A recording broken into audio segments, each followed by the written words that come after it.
Hello again. So it is an hour or so later now. I've had a very successful reading morning so far. I've read nearly 100 pages of Count of Monte Cristo already, and I am really enjoying this book. I love the way that it's written. I really appreciate the old-fashioned writing style that you get in true classic literature.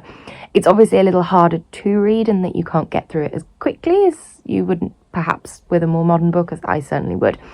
But I really love that immersion in the language of the day and, you know, the longer sentences and that kind of winding train of thoughts, and I really like that. So thoroughly enjoying the way that this is written, and I'm also thoroughly enjoying the story so far. We are already well established in the, I think, themes that we're going to see in this book of misfortune and revenge and drama generally, and it's just really good fun so far.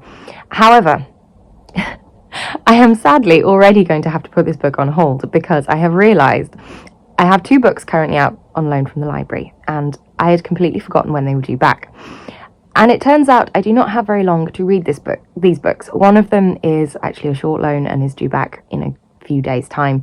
The other one I have a couple of days longer than that for, but is reserved by someone else, so I can't renew it. And I really want to get to both of these books, so I'm going to have to put Monte Cristo on one side for now and try and get through these other books. I will definitely be coming back to it though, maybe just little bits at a time over the next weeks, months, whatever it might be, but I am definitely going to read this book. I've been meaning to for ages, and now I've finally started. It's really bad timing that I already have to stop, but I'm very glad that I have made a start, and I will most definitely update you in possibly future videos about how I get on with that one. So the other 2 books that I will be getting to my library books are Upon a Frosted Star by M.A. Cusnier and also A Study in Drowning by Ava Reid. Now both of these I have wanted to read for a while. I've had on my list of upcoming releases that I wanted to keep an eye out for, and so I will hopefully be reading those 2 books in the remainder of this video, so stay tuned for that, and I will check in with you again in the next clip.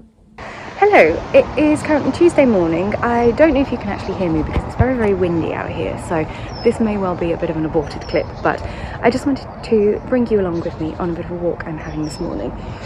It's supposed to rain horribly later, and I actually do have plans this afternoon. My dad and I are keeping up so far with our planned monthly trips to the cinema and out for lunch. So today we're off to see Argyle, the new Mathis film, which I have no idea if I will like or not. I've had mixed thoughts on his films in the past, but hopefully this is one of the better ones and will be a fun afternoon.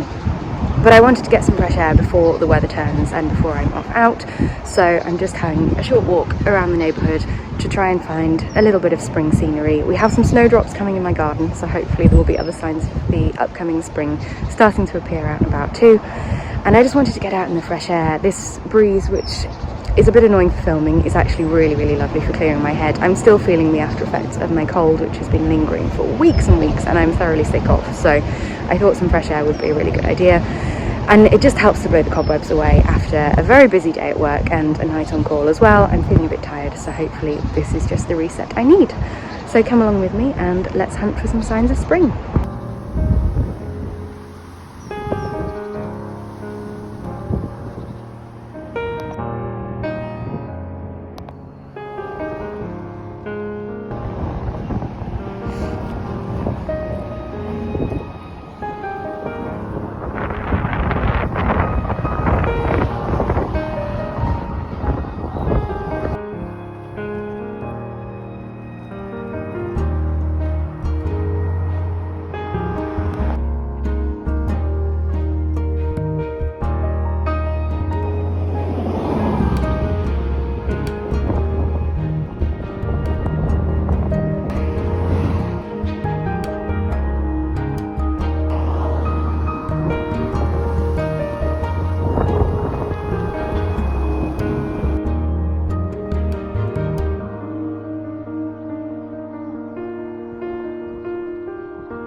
back from a beautiful walk. I've had to redo my hair because it was very, very blustery, but I am now ready and we're off to the cinema and to lunch. So I will let you know later what I think of the film and also give you a reading update because it is high time we checked in about books.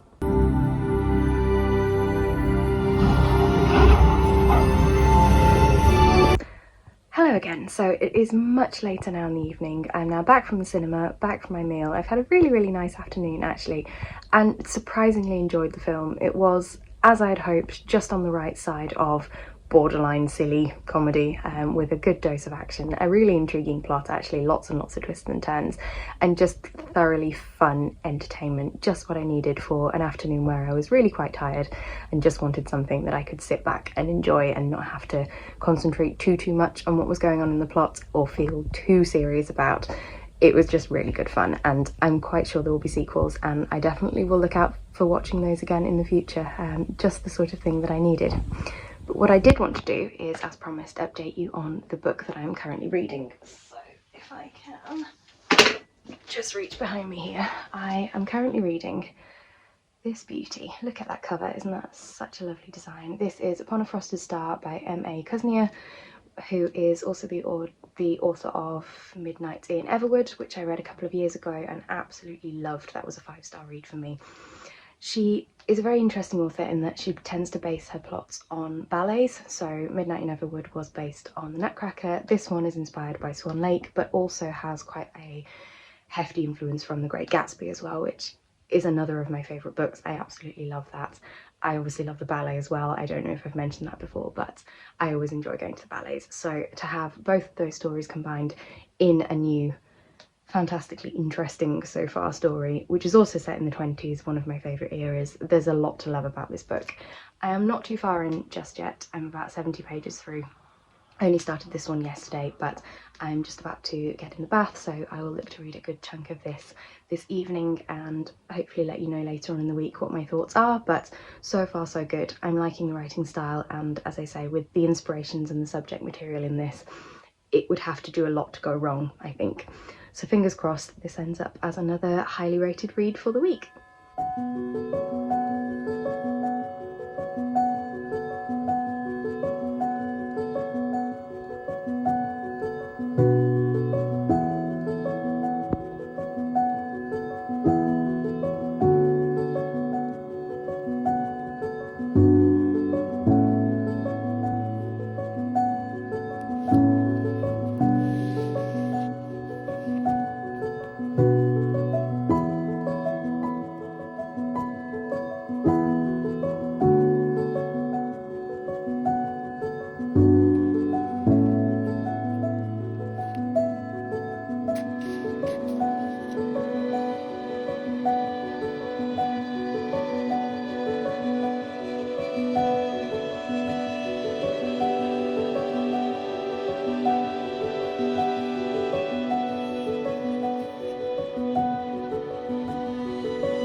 Hello again. I just wanted to quickly check in and let you know that I did indeed manage to finish successfully Upon a Frosted Star in only a few days. Actually, I did get through this one reasonably quickly, and as I predicted, I did love the premise of this story, combining several influences which really appealed to me in particular.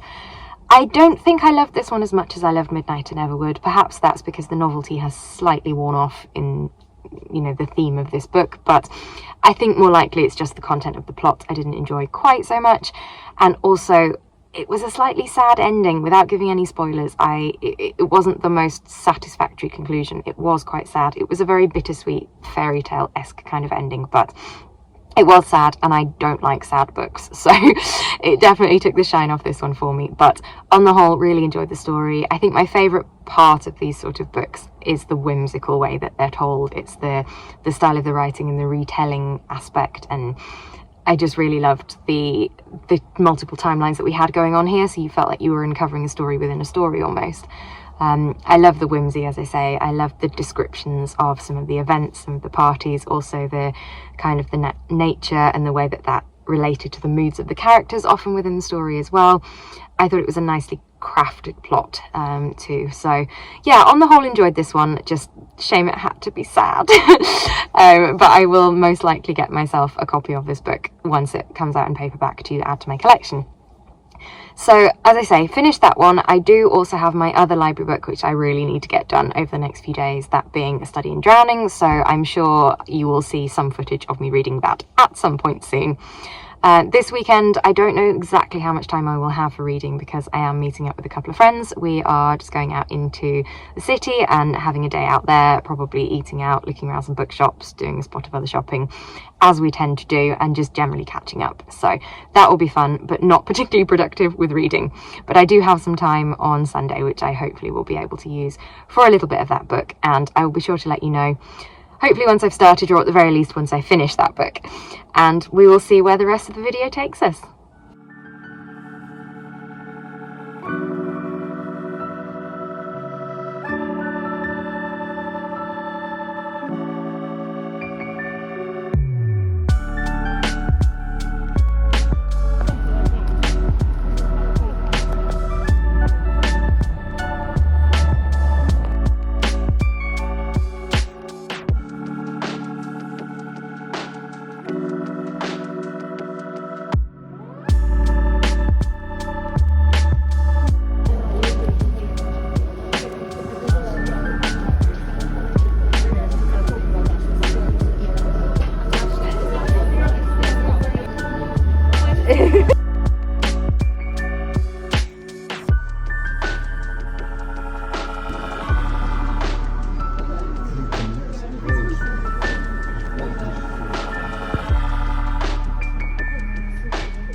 Hello, I'm just about to go into work. Look how light it is this morning. This is making me so happy. It's never this light. Well, it is in the summer, obviously, but it hasn't been this light for quite a long time. Even the rest of this week has been really rainy, so I haven't been able to see such beautiful sunlight in the morning, but I'm so happy about it. It's really put me in a good mood this morning. And I'm also in a good mood today because I've actually finished a book this morning before work. I read about the last 50 pages of A Study in Drowning by Ava Reid. So I just wanted to quickly check in and give you my thoughts, as the traffic was actually really good on the way to work too, so I am a couple of minutes early. So lots of positives today. In terms of the book, it was a positive, though not 100% so. So let me explain. I think this one probably, for me, was a 3-star, even though I do feel a little mean saying that, and it probably on paper should be a 4. I loved a lot of the concepts of the story, so it had a little bit of a dark academia feeling in the fact that we followed 2 university students and their project, and there was a very gothic sort of setting of this crumbling manor by the sea, and a bit of a mystery and an intrigue around an author and some published works. So it had that sort of academic feel to it, even though it wasn't your traditional university setting of a dark academia. And that's a style of reading that I really, really enjoyed doing for the most part. I also like anything gothic, and I like the fairy tale links in this. So the published work of the author that they're following is of the fairy king and a woman being stolen away and all of the usual mythology, which was lovely to explore a little bit of. I think the main thing I didn't like about this is probably quite personal to me, and that it was the main character, Effie, struggles a lot with anxiety and with mental health issues, basically, and almost like a PTSD from previous events in her life. And you get that impression very strongly throughout most of the book, the experiences she's having and the way that she views certain situations. She's constantly flashing back to things, or she is having these really unsettling thoughts or these kind of bordering on panic attack episodes, which is perfectly realistic for the things she's been through. But as a person who is quite anxious anyway, I found that really unsettling to read and actually made me feel more anxious, which is exactly what I hope to avoid when reading, given that I mostly read fantasy type books for escapism. So that was really not a positive at all for me. I liked how believable it was, and I suppose it is credit to the author that I did feel so strongly while reading it, but maybe that's just me. But I really did not like that aspect at all, and I did find it quite uncomfortable to read at times for that reason. But nevertheless, I thought the story was really well crafted. I liked the level of intrigue that we had all the way to the end. I liked the conclusion. I liked the sort of resolution of the mystery that we got. There was a bit of a romance in there, which is not anything I'm particularly bothered about, but it was fairly subtle. It wasn't something that overwhelmed the story, so that was a fairly decent element to the story as well. So yeah, between a 3 and a 4 for me. Possibly if I reflect back on it and don't feel so uncomfortable, I would give it a 4, but in the moment, maybe a 3. But we'll see. Regardless, really good. Not as good for me as The Wolf and the Woodsman by Ava Reid, which I loved and I think gave 5 stars a few years ago. But certainly still a strong book, and one that I'm happy I've read. And I certainly feel accomplished, as I said, for finishing a book so early on Friday morning. So I will probably check in with you again this evening and let you know my next reading plans. I'm also going away at some point over the next 4 days. I have 4 whole days off work, so I will probably be heading up to the Lake District again for a couple of those 4 days. So I will take you along with me, of course, and show you some more lovely scenery. But for now, I'd better get to work, and I will speak to you again very soon.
Two more mountains completed in my challenge to myself to complete all of the Lake District hills during my lifetime. It's been a funny sort of day, as you can tell probably from my hair. It's been really, really windy, but actually it was really warm when we set off. But now I'm freezing because of the wind and because the sun has long since disappeared. Although it is still down in the valley, you can probably see if I spin round a little more.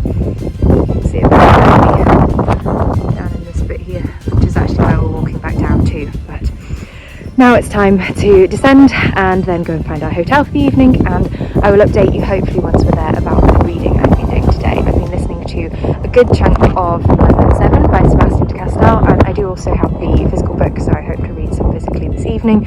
As always with Sebastian de Castell's writing, I am having a wonderful time with this, and as always again, I'm loving the audiobook version narrated by the wonderful Jo Jameson. So an exciting day of reading for me, and much more to come, I hope, this evening. But for now, let's get down off this mountain and I will check in with you again a little later on.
For another day in the mountains.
So it is now Tuesday evening. I am very sadly back from my trip to the Lake District. It was only an overnight. They're always over far too quickly, but I love fitting in these tiny little trips, especially during the winter when there aren't any big holidays planned for months and months to come.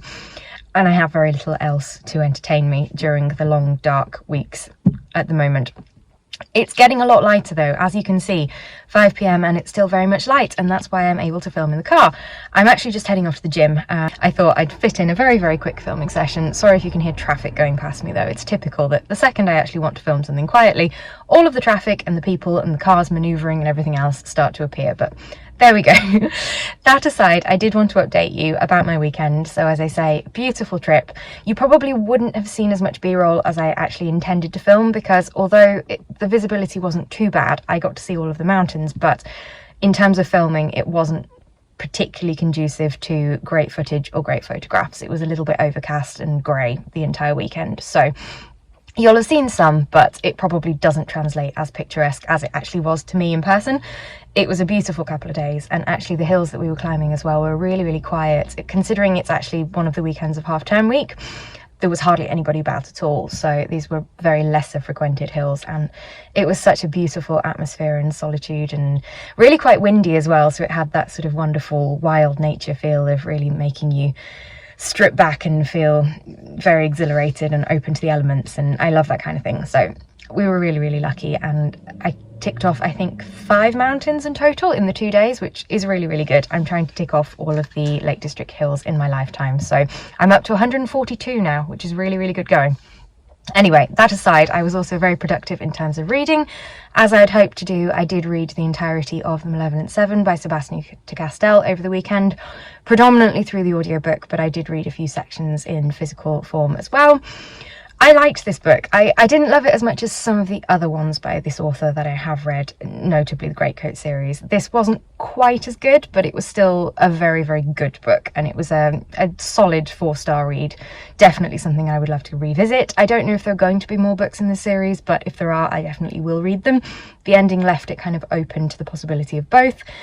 In a way, I kind of hope there aren't, because it worked quite well as a standalone, but also it would be intriguing to learn a bit more about these characters. And I think that's actually one of the reasons why I didn't give it a 5 stars, why it is only a 4, although a 4 is still obviously a very good rating. But I could easily have given it a 5, being one of my favourite authors. But with this one, I feel like I didn't quite bond with the characters as much as I have in previous books. I still liked a lot of them, although you're not supposed to like them as such, because pretty much all of the characters are very morally grey.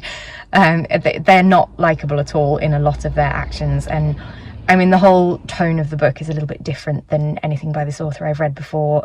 Others have been adult, but these are very much more adult in content, and the language that's used, and they just feel a little bit more kind of coarse in a way, like not in a way that would put me off, but they feel a bit more of a grown-up version, if you like, of this author's story. But whether that's the reason or not, I don't know, but I didn't really personally bond with the characters quite so much. I liked them, I liked elements of them, I found them all really intriguing, but didn't really feel like I got that sort of connection, which I do often with other characters by this author.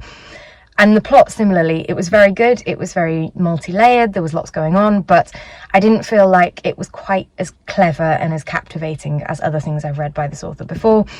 I think there was that element there. There certainly was a deductive quality to our main character's doings, and there was some of that kind of leads you along a path, and then you realise things alongside the main character, and things are sort of slowly drip fed to you and then revealed as they unfold, and I do love that. But again, it just wasn't quite so clever as things I've read by this author before. So a solid read, definitely very enjoyable, probably would reread and may well enjoy more on a reread, but definitely a 4 rather than a 5, but still very glad I read this book. So in terms of what I'm reading next, I did go to the library earlier because I had reserved the physical copy of The Lost Bookshop by Evie Woods. Now I did start this. If the eagle-eyed among you will realise that I started reading the audiobook for this several weeks ago and then never mentioned it again. And that's because I completely forgot I was reading it. And that isn't because I didn't like it. I did actually really enjoy the first couple of chapters that I listened to, but I got embroiled in other books and then actually completely forgot to write it on my provisional TBR for February.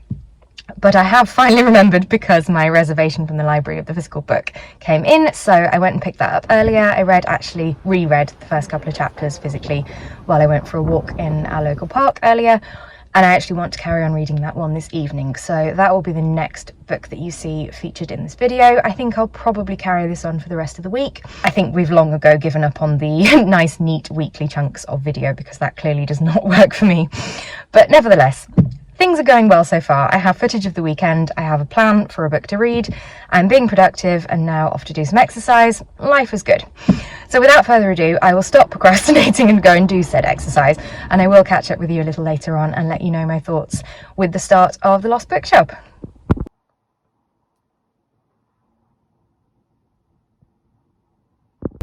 Hello, happy Wednesday morning. I'm sat in the world's longest traffic queue at temporary traffic lights on the way to work, so decided I would take the opportunity for a couple of minutes update in the hope that it will actually speed the traffic along and force me to stop.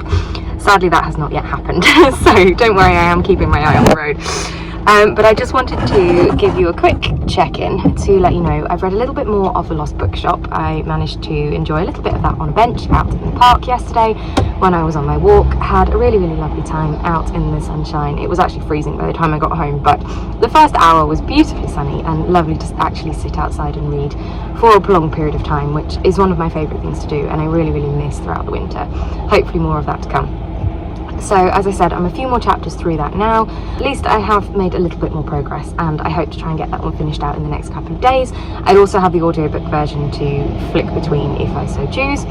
So hopefully that one can be done in a couple of days. The traffic is moving, bear with. Hello, it is Sunday morning. It's a beautifully sunny morning. I'm sat opposite a window at the moment. The sun is streaming into my room and I'm feeling really, really positive this morning. It's a beautiful day. I know I'll be out in the sun later on as I have a tennis match this afternoon, our last one of winter season, so keeping fingers crossed that goes well.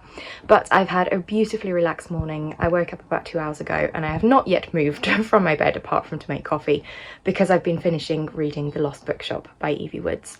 I really wanted to get this finished today and I'm so glad that I have. I loved this book. This was a 5-star read for me. I knew I was going to like this. I had a very strong feeling that this would be something that was right up my street. I love books and about bookshops and people finding that joy in reading and the escapism and that sort of magical side of the whole thing, which obviously is something that I very much buy into, being a book lover myself my entire life. But I also loved that this followed characters across different time periods and kind of interwoven lives, which is a theme that I usually love as well. And I love the magic in this. It was very subtle magic. It's not a fantasy book. It's very much in the real world, and there are actually some quite real hard-hitting issues in here covered. But for all that it's a very believable, realistic setting, which is not normally something I would read, having those little threads of maybe magical realism, I don't know how you describe it, but just little whimsical threads and certain occurrences happening that don't quite make sense and can't quite be explained, but nevertheless don't detract from this being a very believable book for the most part. That probably doesn't make much sense, but it makes sense to me. I loved this. Seeing magical elements in real world stories, I think, is exactly the escapism that I need sometimes because it helps me see the magic and the beauty and the little things in my own life. It's very relatable. I really liked all three of our main characters in this one. I think in their different ways they were all quite relatable, and I loved seeing how their lives interwove and how they discovered things about themselves. I just loved this book. I could talk all day about how good this is. If I think of any more coherent thoughts at a later point, I will let you know, but I just wanted to come on here and have a little rant about finishing this one because it was so good. I definitely will be getting my hands on a physical copy of this. This is a library one, but definitely will be getting a hold of it. I did read the first part of this as an audiobook, although most of it I consumed physically, and I'm glad I did, but the audiobook was very good and I would definitely listen to that on perhaps a reread of this book at some point, because definitely will be rereading this at some point. So having had a slightly slow month of reading, I do feel like I've built up the pace again a little bit in this past week, and there are a couple of things I want to get finished out by the end of the month, so I will let you know about those a little bit later on. For now, I'm going to finally get myself up and ready and go off and play this tennis match, and I will check in with you again this evening.